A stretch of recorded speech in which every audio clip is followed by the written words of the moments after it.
Actual focus. గాల్లో ఎగిరాయా విధ్వంసమే. అలా వెళ్ళి ఇలా సమాచారం చేరవేసే రకం. ఇవి డ్రోన్లు కాదు, మోడ్రన్ వార్ఫేర్ డాన్లు. ప్రపంచమే యుద్ధరంగంగా మారిన వేళ యుద్ధ స్వరూపమే మారుతోంది. నిఘా పెట్టేవి, నిగ్గు తేల్చేవి, దాడి చేసేవి. ఇలా మనిషి సాయం లేకుండా మనిషి చేసే ప్రతి పని చేస్తూ యుద్ధ రంగంలో కొత్త ట్రెండ్ క్రియేట్ చేస్తున్నాయి.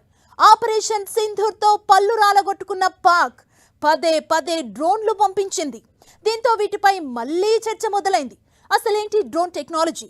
రాబోయే రోజుల్లో ఏం జరగబోతోంది?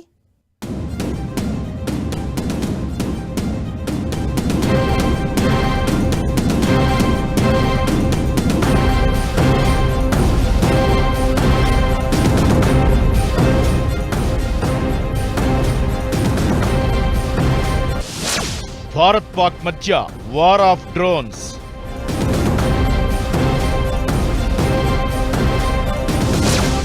గాల్లోకి ఎగరడం, పని కానిచ్చేయడం.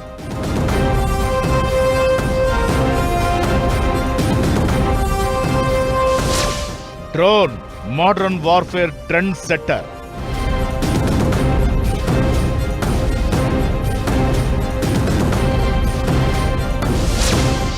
నిఘా పెట్టేవి, నిగ్గు తేల్చేవి, దాడి చేసేవి.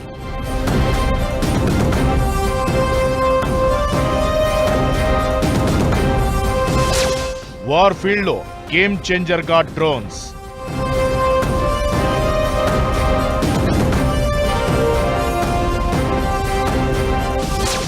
అసలు డ్రోన్లు ఎందుకంత స్పెషల్?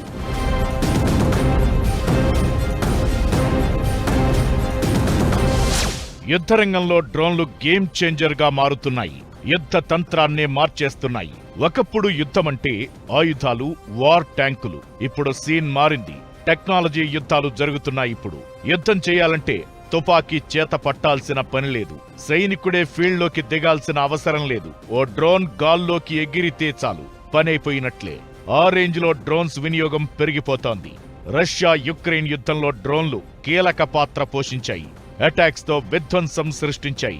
ఇప్పుడు భారత్ పాకిస్తాన్ మధ్య ఉద్రిక్తతల వేళ డ్రోన్ల గురించి మళ్లీ చర్చ మొదలైంది.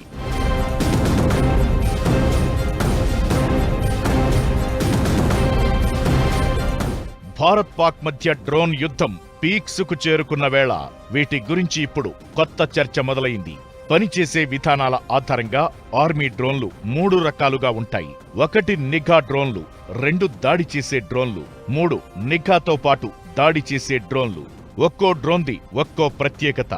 శత్రువుకు చుక్కలు చూపించడంలో దేనికదే సాటి. కాంబాట్ డ్రోన్స్ మనిషి సాయం లేకుండా గగనతల నుంచి భూమి మీదకు మిస్సైల్స్, బాంబులతో దాడి చేయగలదు. టార్గెట్ పై ఖచ్చితమైన దాడి చేస్తుంటాయి.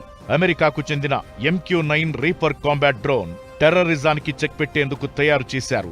సర్వేలెన్స్ తో పాటు స్ట్రైక్ చేయడానికి దీన్ని ఉపయోగిస్తారు.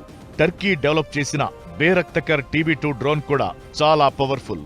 ఇక దీంతో పాటు ఇజ్రాయెల్ దగ్గర ఉన్న హెరాన్ TP కూడా మోస్ట్ డేంజరస్ డ్రోన్స్ లో టాప్ లో ఉంటుంది.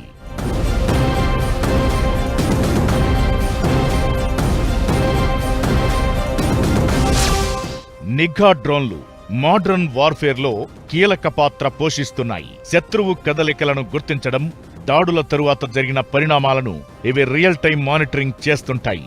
రియల్ టైం వీడియో స్ట్రీమింగ్ తో పాటు నైట్ విజన్, థర్మల్ ఇమేజింగ్ వీటి ప్రత్యేకతలు.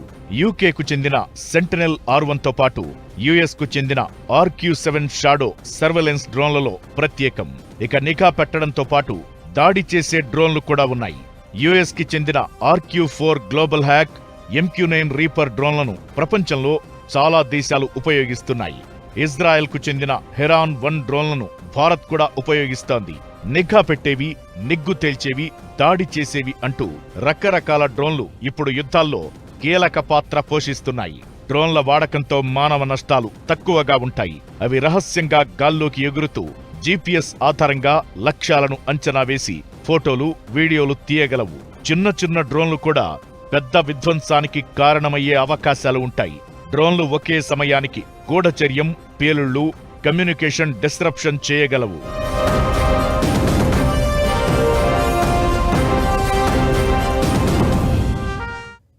డిఫెన్స్ ని సూపర్ స్ట్రాంగ్ గా మారుస్తున్న మోదీ సర్కార్ డ్రోన్ వ్యవస్థను బలోపేతం చేస్తూ వస్తోంది.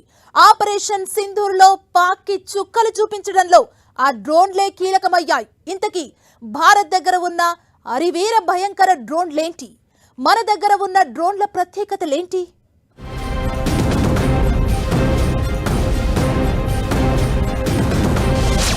టార్గెట్ ఫిక్స్ చేసి వదిలేస్తే చాలు, అవుట్.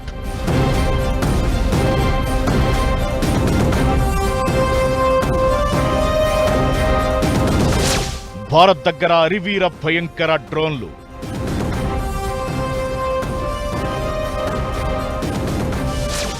హారో డ్రోన్ దెబ్బకు పాక్ ఆర్మీ వెలవెల.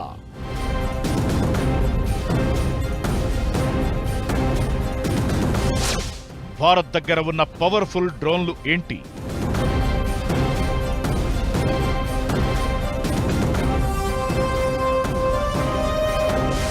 లేజర్ ఆధారిత క్షిపణులు, బాంబులు, డ్రోన్లు, మానవరహిత వాహనాలు ఆధునిక యుద్ధంలో కీలకంగా మారాయి.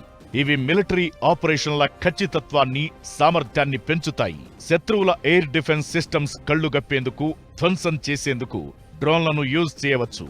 పాక్ ఎయిర్ డిఫెన్స్ ను మన డ్రోన్లు స్మాష్ చేసింది. అలానే ప్రపంచంలో ఉద్రిక్తతలు పెరుగుతున్న వేళ డ్రోన్ సామర్థ్యాలను భారత్ భారీగా పెంచుకుంటోంది. ప్రస్తుతం ఇజ్రాయెల్ తయారు చేసిన ఐఏఐ సెర్చర్, హెరోన్ లాంటి మానవరహిత నిఘా విమానాలతో పాటు మిస్సైల్స్ మాదిరిగా రెండుగా విడిపోయి ఖచ్చితత్వంతో లక్ష్యాలపై దాడి చేయగల హార్పీ, హరోప్ డ్రోన్లు ఉన్నాయి.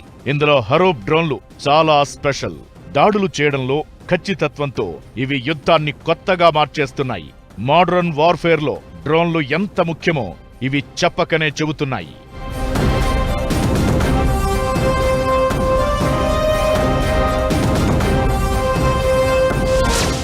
హారో డ్రోన్ను ఇజ్రాయెల్ ఏరోస్పేస్ ఇండస్ట్రీస్ ఎంబీటీ క్షిపణుల విభాగం నిర్మించింది.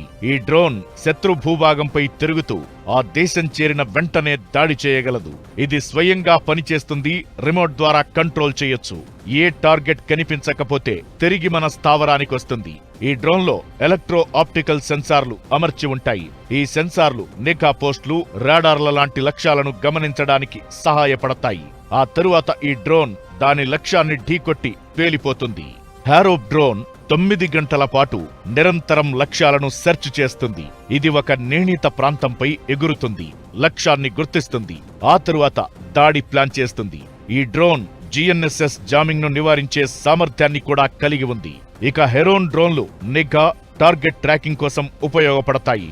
శాంతియుత పరిస్థితుల్లోనూ, యుద్ధ సమయాల్లోనూ భారత్కు అత్యంత ఎత్తులో నిఘా నేత్రంగా హెరోన్ పనిచేస్తుంది. ఇక IAI searcher MK2 drone front line కార్యకలాపాల కోసం రూపొందించారు. 300 కిలోమీటర్ల దూరం, 7000 మీటర్ల ఎత్తు వరకు 18 గంటల పాటు నిర్విరామంగా పనిచేస్తుంది. అటు $4 బిలియన్ అమెరికా నుంచి 31 MQ-9B ప్రెడేటర్ డ్రోన్ల కొనుగోలుకు భారత్ ఒప్పందం చేసుకుంది. ఇవి గాని ఆర్మీ చేతికొస్తే శత్రు దేశాల వెన్నులో వణుకు పుట్టడం ఖాయం. ఇవి 40,000 మీటర్ల ఎత్తులో 40 గంటల పాటు ఎగరగలవు. పైగా ఆయుధాలను మోసుకెళ్లగలవు కూడా.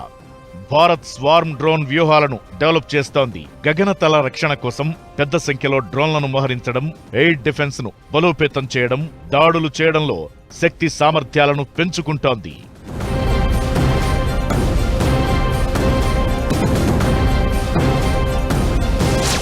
ఇక మన DRDO కూడా డ్రోన్లను అభివృద్ధి చేయడంలో దూకుడు చూపిస్తోంది. రుస్తుం-1 డ్రోన్తో నిఘాతో పాటు రికానైసెన్స్ కోసం ఉపయోగిస్తారు. ఇది 12 నుంచి 14 గంటల వరకు గాలిలో ఉండగలదు. ఇక రుస్తుం-2 అనేది రుస్తుం సిరీస్ లో అడ్వాన్స్డ్ వెర్షన్. ఇది 24 గంటలకు పైగా గాలిలో ఉండగలదు. ఎలక్ట్రో ఆప్టికల్, ఇన్ఫ్రారెడ్ సెన్సార్లతో నిఘా పెడుతుంది. నిషాంత్ UAV ఇది ఒక చిన్న నిఘా డ్రోన్. ఇది రియల్ టైమ్ ఇంటెలిజెన్స్ సేకరణ కోసం యూజ్ చేస్తారు. లక్ష్య పైలట్లెస్ టార్గెట్ ఎయిర్ క్రాఫ్ట్ ఇది శిక్షణ కోసం ఉపయోగించే డ్రోన్. యాంటీ ఎయిర్ క్రాఫ్ట్ గన్లు మరియు మిస్సైళ్ల పరీక్షలకు లక్ష్యంగా ఉపయోగపడుతుంది. వీటితో పాటు స్వర్మ్ డ్రోన్ టెక్నాలజీని భారత్ అభివృద్ధి చేసింది. ఇవి సమన్వయ దాడుల కోసం ఉపయోగపడతాయి. చిన్న పరిమాణంలో ఉండి ఒకేసారి బహుళ లక్ష్యాలను లక్ష్యంగా చేసుకోగలవు.